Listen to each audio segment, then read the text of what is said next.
et bienvenue à notre troisième épisode de notre série Forêt.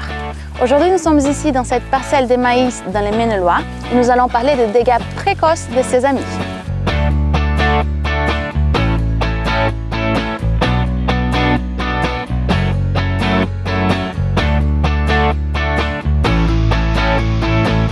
Dès les stades les plus jeunes du maïs, la sésamie peut entraîner des pertes.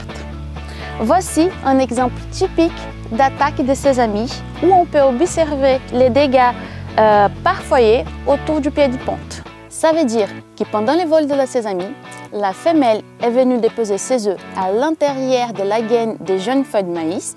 Les œufs sont devenus des larves et ces larves, durant son stade baladaire, elle va coloniser les plantes voisines.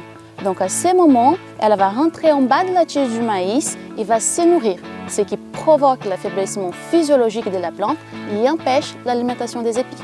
Et même les pieds qui ne semblent pas être touchés, en regardant de plus près, on va trouver les larves de sésamie qui provoquent des dégâts, donc perte de rendement, pas très visible dans un premier temps. La sésamie est globalement présente dans la partie sud-ouest de la France, mais la hausse des températures favorise la remontée de cette espèce vers le nord. Cette année, nous avons trouvé des dégâts dans les 35, 44 et même dans les 53. La protection contre la première génération de sésamie mise en œuvre, si possible, collectivement sur des surfaces importantes, devra permettre de limiter les dégâts. Le moment optimal d'intervention dépend du cycle de vie de la sésamie. Si vous nous avez suivis lors de la dernière vidéo, vous êtes au courant du moment idéal d'intervention. Si ce n'est pas le cas, vous pouvez toujours aller jeter un coup d'œil. Merci de nous avoir suivis dans cette nouvelle vidéo.